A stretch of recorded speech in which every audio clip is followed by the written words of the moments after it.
Just read a revealing piece in the Times, which to me once again reiterates how we simply cannot trust the Chinese government. And the article is by Didi Tang in Beijing and Bruno Waterfield in Brussels. And the headline is EU bows to Beijing censorship over source of outbreak. I won't read out the whole article because it's quite long, but find this. This is London Times, published on May the 8th, 2020. I'll show you there. The same edition as the VE Day special. So I'm just going to read out the first few paragraphs, then say a few things about this. The European Union has been humiliated for the second time in 2 weeks after accepting Chinese censorship of a letter mentioning that the coronavirus outbreak originated in China. EU ambassadors had written an opinion piece celebrating Sino-European cooperation to mark the 45th anniversary of diplomatic relations. Despite the glowing terms of the article, published in China Daily, a state-run newspaper, the Chinese Foreign Ministry demanded that a reference to the origins of the coronavirus pandemic be cut before publication. The opinion piece noted that the outbreak of the coronavirus in China and its subsequent spread to the rest of the world over the past 3 months has meant that our pre-existing plans have been temporarily sidetracked, in a reference to a postponed EU-China summit. Now, think about that. I'll read that out again. This is what it said.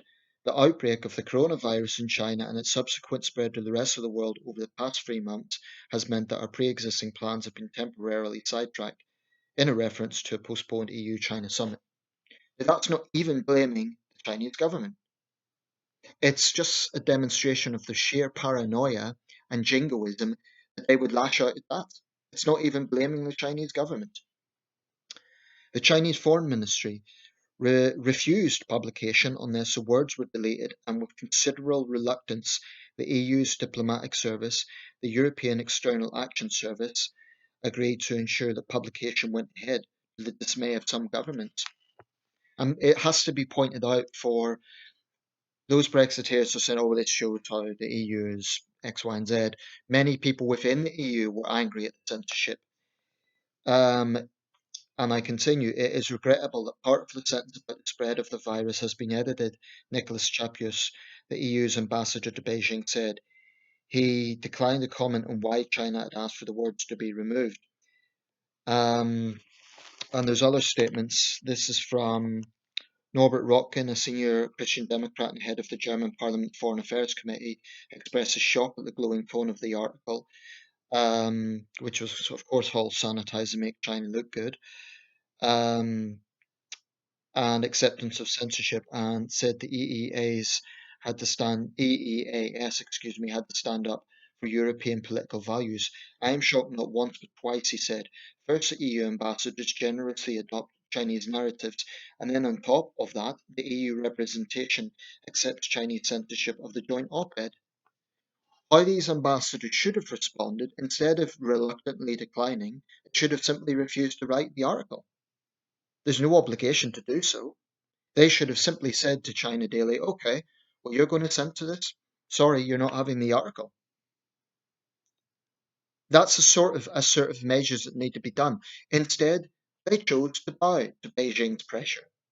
So the EU doesn't come out very strong there. It looks quite weak and apathetic.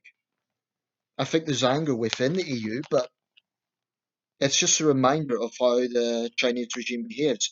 Hua Chunying from the Chinese Foreign Ministry, she's one of the most vocal Communist Party officials. We often see her as the face of the party, actually.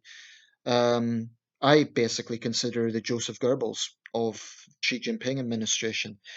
Said that Beijing was open to cooperating with the World Health Organization, but not on the basis of blame. In other words, we'll work with you as long as we don't have to be honest about our culpability. Chen Shu, the Chinese ambassador to the UN in Geneva, said that China would not invite international experts to investigate the source of the virus until the world wins a final victory over it. It's not that we are allergic to any kind of investigations, inquiries, or evaluations, he said. Yes, you are. We need to have the right priority setting at this moment, and on the other hand, we need the right atmosphere. Well, obviously, the biggest priority is defeating the virus, right?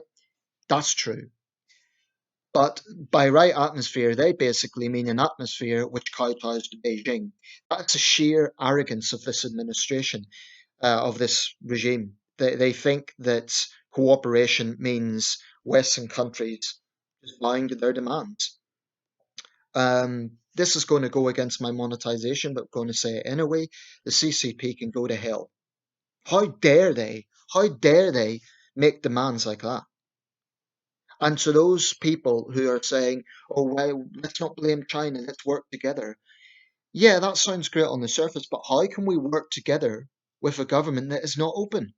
How can we work together with a government that censors such basic facts, that threatens anyone who has a different point of view?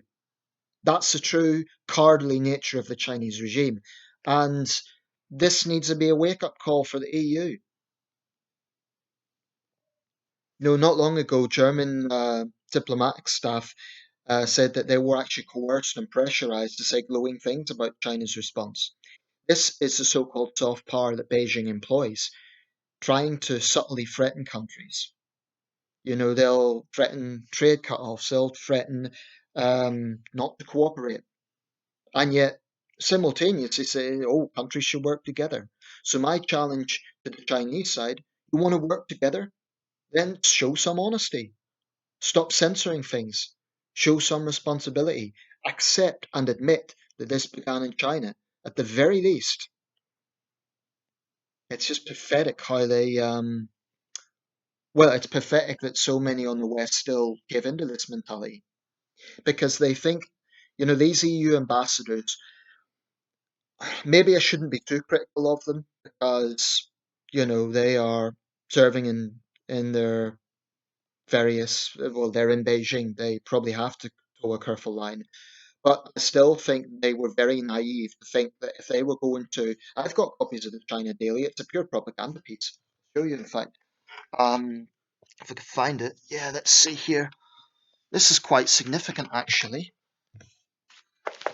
Yeah, Going for Gold. This is from 2012 and 2015, actually. China Daily. Going for Gold. China Britain heading into new era of dynamic relations as President Xi Jinping arrives on state visit. What you find with China Daily, it's an English language publication. It speaks very glowingly of the Chinese side, and it will give some compliments to Western countries. It will give some, routine praise of British culture and so on. But what is notable is a zero accountability for Chinese responsibility on anything. They will simply praise the Chinese Communist Party because it's a state-run news piece, and in China there is no transparency of the media because they all have to do what they're told by Beijing. There is no truly independent Chinese media that within the mainland because those that do exist are threatened or shut down. The only Chinese voices against the Chinese regime in terms of a media outlet are those in Taiwan, Hong Kong, and and in the diaspora. But they are now being going up against the state apparatus, which is trying to undermine them and threaten them. So the way I see it is, of course, the priority is defeating the virus, but this idea that we can count on Beijing to do it, how can we possibly defeat this thing if we are not getting all the information that may be needed from how this began in terms of, for example, understanding how the virus works. I mean, okay, you can have scientists in Britain and other countries can do their independent research on it, but without, looking at patient zero, without looking at the source, that ostensibly is going to put barriers on their work. And why is it important? It's important because this could happen again. Don't forget, it's only 17 years since SARS. And whilst that was a much, much smaller pandemic, it began in similar circumstances. Certainly began in China, and I just think that I mean, how many reminders do we need? How many times does this happen before the West wakes up and starts getting more assertive with China. What should have happened, and I appreciate they're not in an easy job, but they've chosen to be there. These EU ambassadors should have simply refused. They should have said, we're going to have free rein to say what we think, otherwise, sorry, you're not getting the article. And then China Daily can go and grovel for it. Why is it that the West always has to bow to China every time?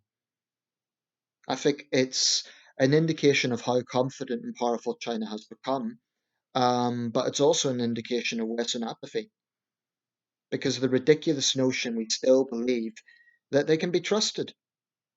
They can't. The Chinese Communist Party are professional liars. And I reiterate, the only thing they care about is power. That's it. So this has been a massive embarrassment. They know full well it began in China, so it's an embarrassment. It's a loss of face.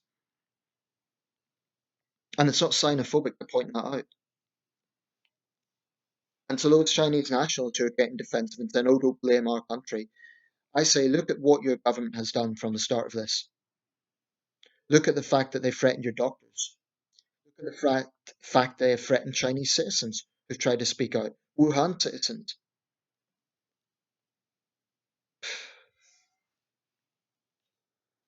It so angers me what is going on here because we won't learn anything.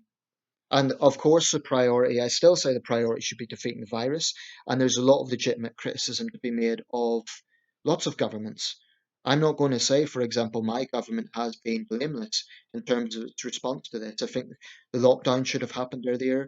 I think there's a lot of things that could have been done differently. But nothing changes the fact this began in China. The Chinese government has withheld information. The Chinese government has censored information.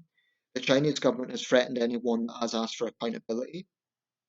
And this ridiculous notion that we are open to an investigation, but only at the right time, is basically saying we're not going to take any responsibility. They don't want transparency.